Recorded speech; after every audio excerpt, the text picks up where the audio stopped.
Shrimad Bhagavad guitar प्रत्येक अध्यायर नाम कौन? जोगर अर्थ कौन? कहीं भगवद गीतार प्रथम अध्यायर नाम अर्जुन विषाद जोग। मोक्ष कौन? संन्यास कौन? कहीं भगवद गीतार अंतिम जोगर नाम मोक्ष संन्यास जोग। विषाद जोग और मोक्ष संन्यास जोग ए उभयों भितर संपर्क कौन? आसंतु आज यही सब प्रश्नों का उत्तर खोजिबा।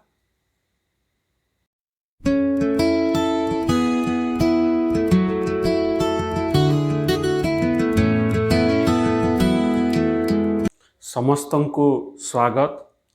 जेमिति रामायणर प्रत्येक अध्यायर ना कांड, जेमिति महाभारतर प्रत्येक अध्यायर ना पर्व, जेमिति भागवत पुराणर प्रत्येक अध्यायर ना स्कंद, सेमिति श्रीमद् भगवद गीतार प्रत्येक अध्यायर ना जोग।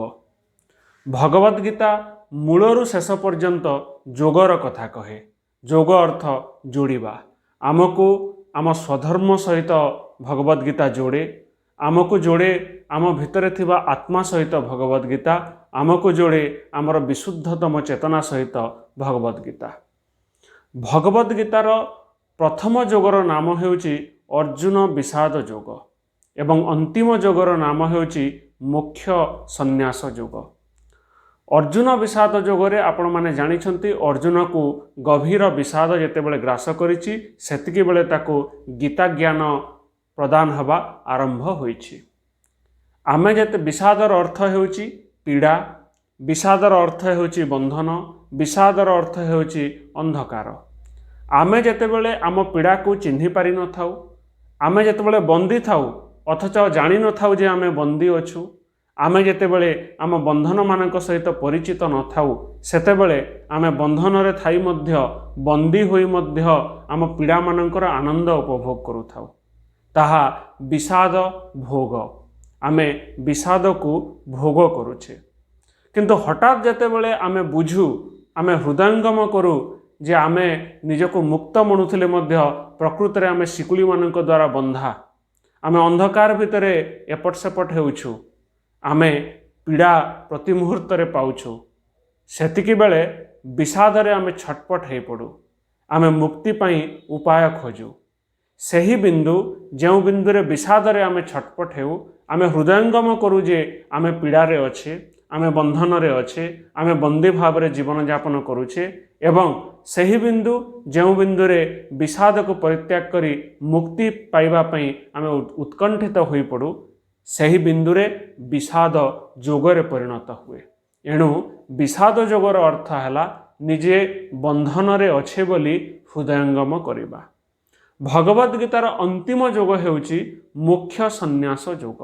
दुईटी शब्द मोक्ष और संन्यास। आम भितर दुई प्रकार बंधन थाए, आभ्यंतरीण बंधन एवं बाह्य बंधन।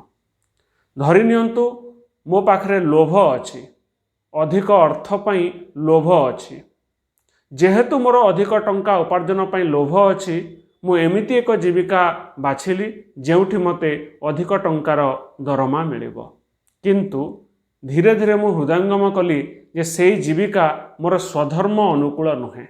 सेही जीविकार मु एमिति काम सब करिया पई बाध्य हेउची जेउ काम करिया पई मु आदौ चाहि नथिली बा जेउ काम करिबा मते अनैतिक मन हेउची, किंतु मु से जीविका छाड़ी पारु नहीं, कारण सेथिरु मते मोटा अंकर दरमा मिलुछि एवं मोटा अंकर दरमा पाइबा को मोर लोभ अछि। अतएव मोरी लोभ पई मु सही जीविकार अछि एवं सही जीविकार प्रति मुहूर्त रे एमिति काम करुछि जहा मोर इच्छा विरुद्ध, अर्थात जीविकार मोर शोषण हेउछि। शोषण काहेकि हेउछि?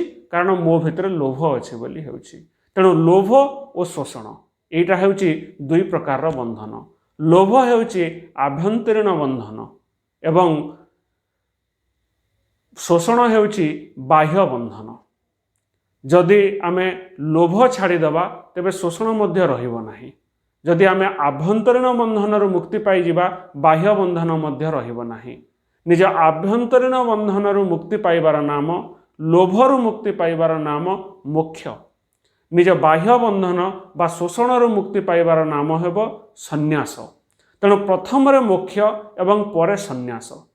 जो संन्यास मोक्ष भी ना थाए ताहा ऊपर ठाउरिया।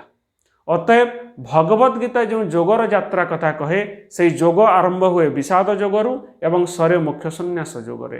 प्रथम पावच्छ हेउची निजे बंधन रे अच्छे बोली चिन्हिबा एवं अंतिम पावच्छ हेउची निज भितरे थिबा आभ्यंतरीण बंधन और बाह्य बंधनठू मुक्ति लाभ करिबा।